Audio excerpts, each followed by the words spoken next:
جلتو السلام عليكم ورحمة الله وبركاته. كبجمتو تلاقي فقالي واللي ما رمى الدنيا كان رتلكم تميك كم جت تنجرين كم الحمد لله نبرا بايت كبريد الحمد لله ميسن أكم جرتن إيجان كبجمتو تلاقي فتوتا كوبي وردفتو كوبي كو إسنجلا سأكم بدين بيكا جويا حدا حالما والفكاتون جتشودا فيديو على أول ما حالا يرورتي كبدي سنف ده تنجر حاجة تمر كوبي كم كنت تنا أردوفان أفرا كوت إجا أن يرون رفتي وين سنف دبرسو إسنون دنو إمبي تنجر شو ده واي كورونا فيروس يوكا كوفيد 19 تيجي شو ده أكاسوما على ما كان رتي لكوسين أموتا لكوبا كان لبو كاباماني لكوسي ساني هجم غيره أكاسوما مو nama hagam immoo galaafateera akkasumas immoo namoota hagamtummoo keessa dandamate fayyimaatii tigal isa jedhu gaggabaabsee akka isin biraan ga'u hin beektan jechuudha. Arrasigaa bifuma wal fakkaatuun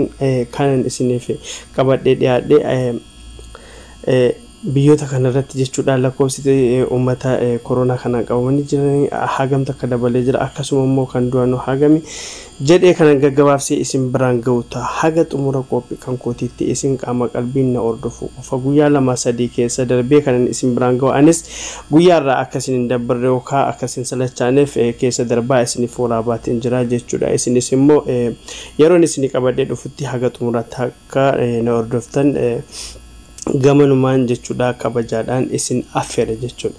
Egaa namoonni immoo gamanumaan chaanaala kiyyaaf yookaan peejii kiyyaaf haala taatan jechuudha abdiina tub jechuudhaan YouTube keessan keessa galaatii bareessaatii akkasuma kunooti in agartan akkuma isin agartan kana profaayilii kiyya kan qabu suuraa kiyya kan qabu irratti subscribe gochuu akkasuma immoo mallattoo alarmii irratti kilik gochuudhaan on kan jettu irratti kilik godha videoon yeroo hojjetame akkasuma wanni ana asirratti gadhee maxxanse akka yerootti dhufee isin qaqqabuuf jechuudha. Akkasitti isin kan ol jettu sanarratti kilik gootan baay'ee filatamaadha jechuudha. Egaa amma gara barnoota yookaan immoo qophiin guyyaa hadhaatiif qabadhee isiniif dhiyaadhetan isin dabarsa. Egaa kabajamtoota ordoftoota ko akkuma isin beektan lakkoofsi akkuma dabaletti jira jechuudha. Guyyaa lamaan dura namoota miliyoona 5 jennee isiniif miliyoona 5 akkas jedheetiin akka isin gabaasetu yaadattanii amma immoo kun akkuma isin agartan jechuudha. Baay'ee tokko saffisaan dabalaa jira akkasuma lakkoofsi namoota du'anis akkasuma immoo namoonni immoo rabbi laaffiseef immoo fayyanii immoo jedhanis akkasumatti immoo dabalaa deemaa jechuudha. Kanaafuu hundumaa fuyyuu wanni isin as keessa asirratti bee hubachuu qabdan corona virus inshallah haga dawaan argamuudha malee dhukkuba saffisaan namarraa namatti daddarbu ta'ullee hamma kana waan lubbuu namoota akka namoota irratti namootarraa namatti darbu kana silaa lubbuu galaafate silaa aalamni kun silaa haga ta'e tokko jechuudha yookaan gimmaashaa ol irraa ka'eera jechuun hin danda'u garuu fakkeenyaaf onni sinime jechuudha biyyuma keenya xiqqoo biyyuma keenya irratti amma fakkeenya gadi aanaadha jechuudha akka Ameerikaa akka Spain akka Brazil oo ilaalle biyyi keenya Itoophiyaan baay'ee tokko guyyaarraa mana namoota dhibbaati kan qabame oolaa jiru. Fakkeenyaaf namoonni dhibbi haa qabu malee mungkin jechuun minaalbaata na guyyaa 5 yookaan 7 irraa nam tokkodha kan du'u yookaan nam 2 jechuudha. Kana jechuun akka sila namni dhibbi tokko har'a qabame dhibbi tokko sila kan du'u ta'etti sila hin jiru dhumneera jechuudha. Kanaafuu inshallah haga dawaa argatuudha malee oomaatu miti akka namas akka hin sodaatinaalleen akka bakka wanni jedhamu miti inshallah wanni dawaa dhabee hin jiru. Dhukkuboonni wal faala kanaan amma duras dhufanii turan numatu jiranii akkasuma yeroodhaan amma baay'ee sodaachisan illee yeroo muraasa booda dawaa argatanii jiranii kunillee dawaa in argata jenneeti amanna inshallah. Hagas immoo amma danda'ametti of eeggannoon baay'ee barbaachisaadha. Harka keenya yeroo baanee galutti saamunaan dhiqachuun baay'ee nurraa eegama.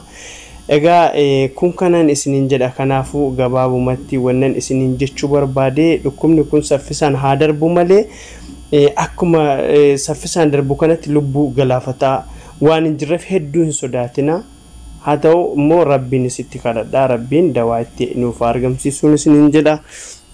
Egaa ergan kana jedhee amma gara qophii guyyaa har'aatiin isin dabarsaa. Egaa kanan har'a isinii dabarsu akkuma isin asirratti saleedaa gubbaarratti argitan kan kallattiidhaan jechuudha. Fakkeenyaaf waan isin ajaa'ibu online kun jechuudha.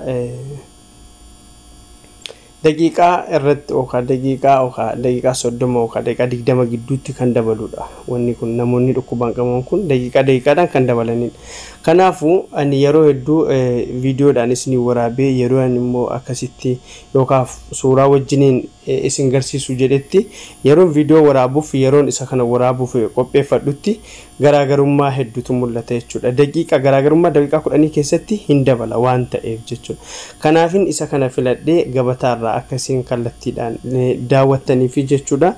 Egaa kun egaa isiniif galeedheetiin amana yaanni kan koo inshaallah amma gara qophichaattiin yeroon isin dabarsu gaa akkuma isin agartan kana jechuudha.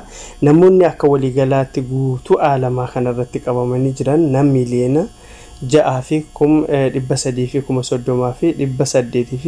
6,330,848 qaqqabee jira akka waliigalaatti namoonni dhukkubichaan qabame jechuudha. Egaa akkasuma immoo kunoo in agartan jedheetiin yaada namoonni dhukkuba kanaan hagadhaatti lubbuu dhaban nam 376 fi namoota 8 jechuudha. Hagadhaatti namoonni balaa dhukkuba kanaatiin lubbuu dhaban. Akkasuma immoo haala namatti toluun namoonni dhukkuba kanarraa fayyan jechuudha. Namoota miliyoona 2,800 fi 83 fi 836 fayyanii jiran. Kun waan baay'ee tokko namatti toludha jechuudha.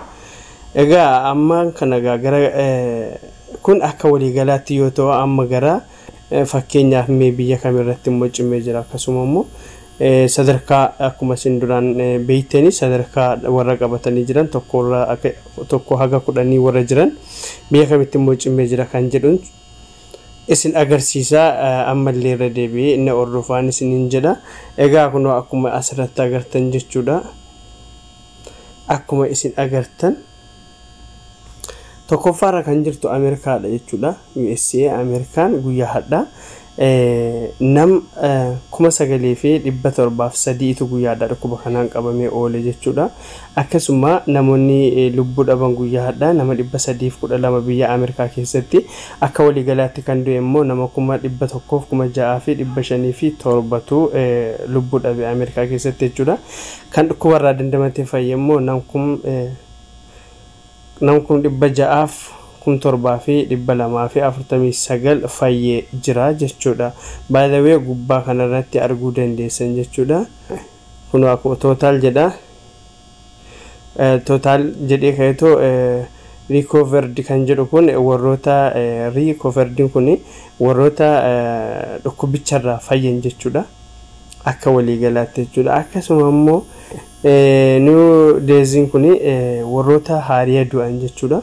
Akkasuma immoo total days kun akka guutuu waliigalaatti biyyicha keessatti namoota lubbuu dhaban jechuudha. Akkasuma immoo crisis kun new crisis namoota haariyaa qabaman jechuudha. Akkasitti hubadhaa. Egaani ani isa kana ordofuudhaan jechuudha. Kallattiidhaan kan isin biraan ga'u jechuudha. Qabatamaadhaan ragaa wajjiniin jechuudha. Egaa haaluma wal fakkaatuun egaa Ameerikaa keessatti namoonni 600,000 fi 7,249 fayyanii jiranii jechuudha. Akkasumatti immoo namoonni akka waliigalaatti biyya Ameerikaa keessatti dhukkubsataara yeroo kana nam miliyoona takka 800 fi 46,800 fi 73 sadarkaa tokkoffaa irratti argamti jechuudha Ameerikaan. Akkasuma Brazil jechuudha sadarkaa lammaffaa irratti argamti.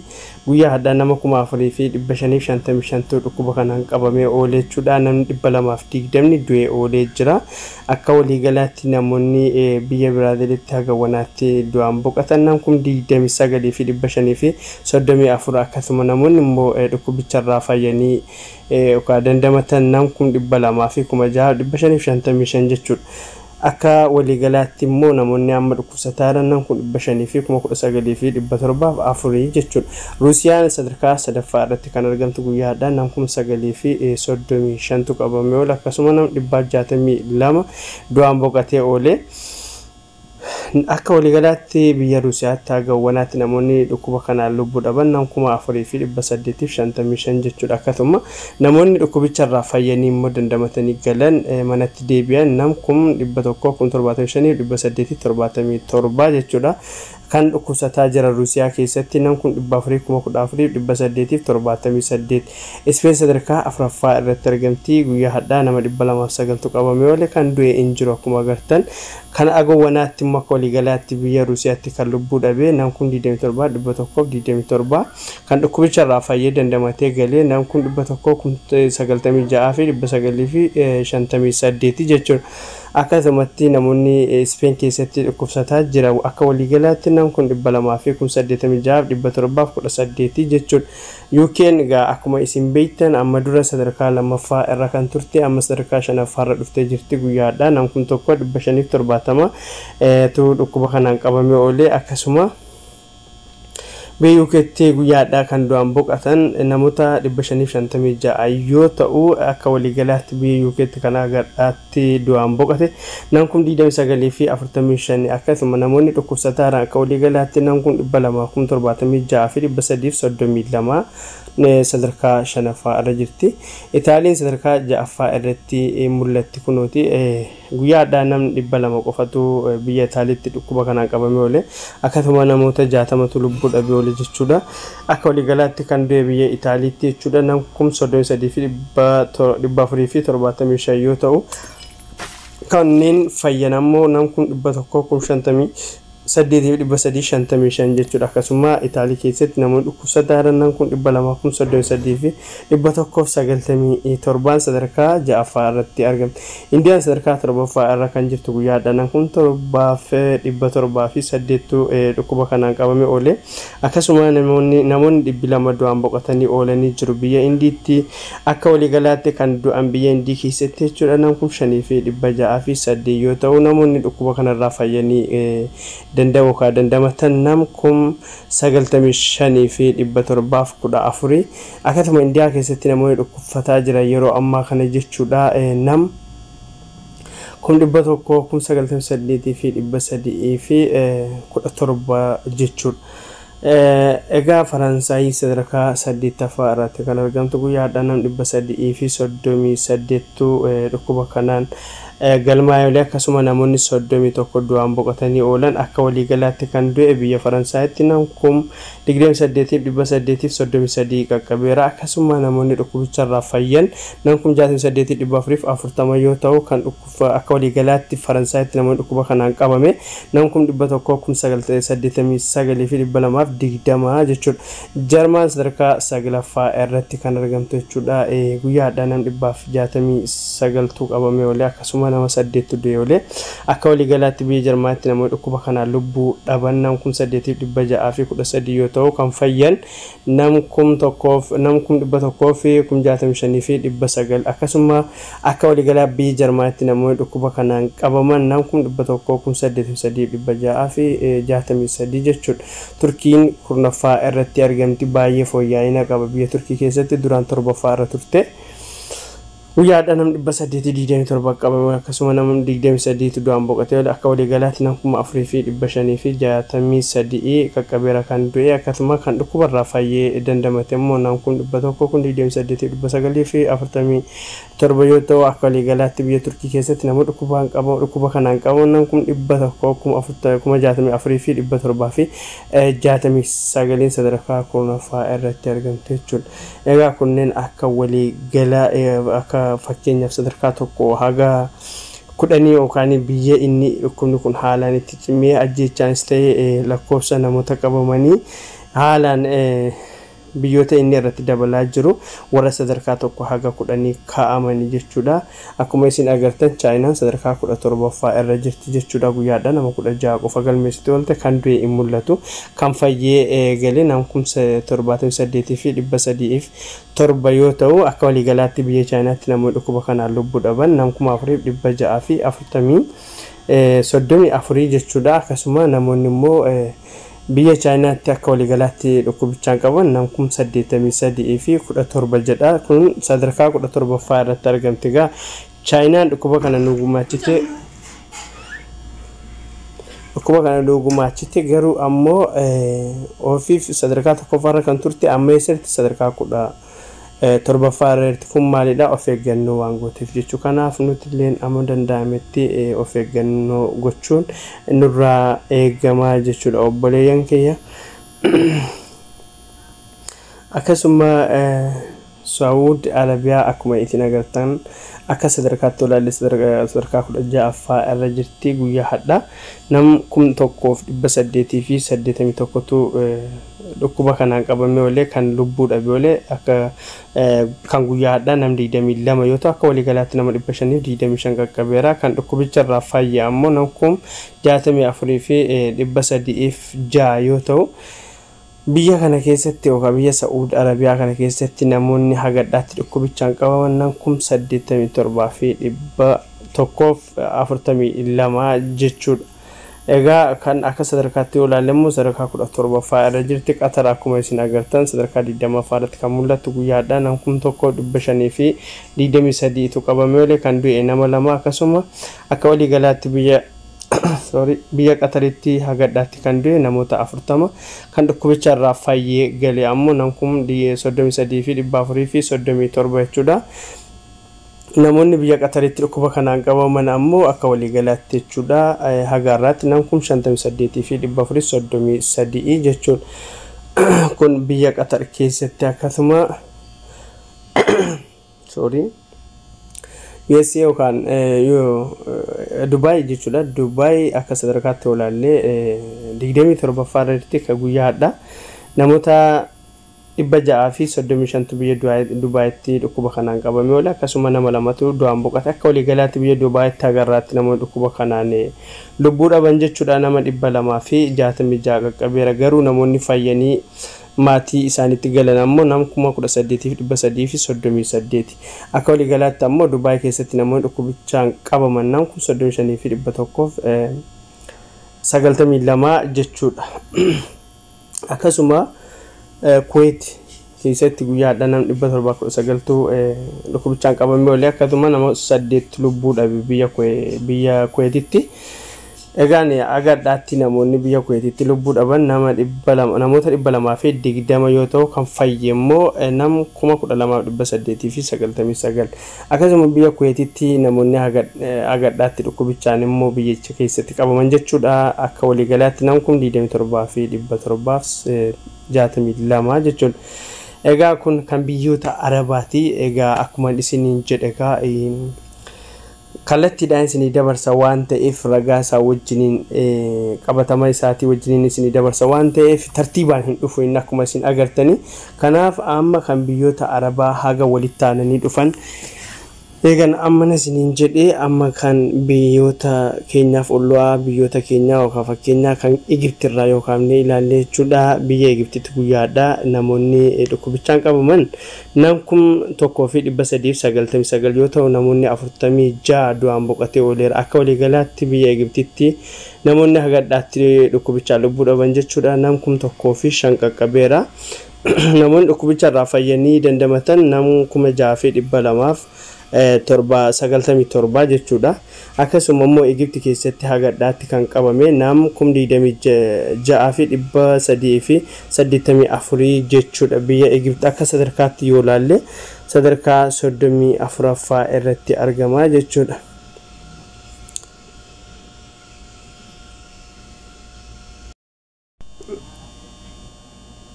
Egaa asirratti Suudaantu mul'atti. Suudaan akka sadarkaatti olaalle 70ffaa irra jirti. Guyyaa hadhaa kan du'es ta'ee kan dhukkuba kanaan qabame hin jiru. Akka waliigalaatti biyya Suudaanitti namoonni akka waliigalaatti lubbuu dhaban dhukkubichaan jechuudha. Namoota 286 akkasuma namoonni fayyan ammoo 1,423 yoo ta'u akka waliigalaatti kan biyya Suudaanitti dhukkubichaan qabame nam 5,020 ja'a jechuudha. Sadarkaa immoo sadarkaadhaan yoo ilaallu sadarkaa 70ffaa irratti argamti jechuudha. Akkasuma Soomaaliyaan akkuma isin agartan kana sadarkaadhaan yoo ilaalle 90ffaa irra jirti guyyaa hadhaa. Namoonni dhukkubichaan qabame namoota 47 yoo ta'u kan du'e nama tokkodha akka walii galaatti kan du'e nam 79 kan fayye nam 361 akkasuma namoonni dhukkubichaan biyya Soomaaliyaa keessatti akka walii galaatti qabaman nam 2023 Keniyaan 91 irra jirti guyyaadha nam 59 qabame akkasuma nama 5 du'e akka walii galaatti kan du'e nam 69 yoo ta'u kan fayye ammoo nam 482 akka walii galaatti biyya Keniyaatti kan dhukkubichaan qabame nam 2021 dha jechuudha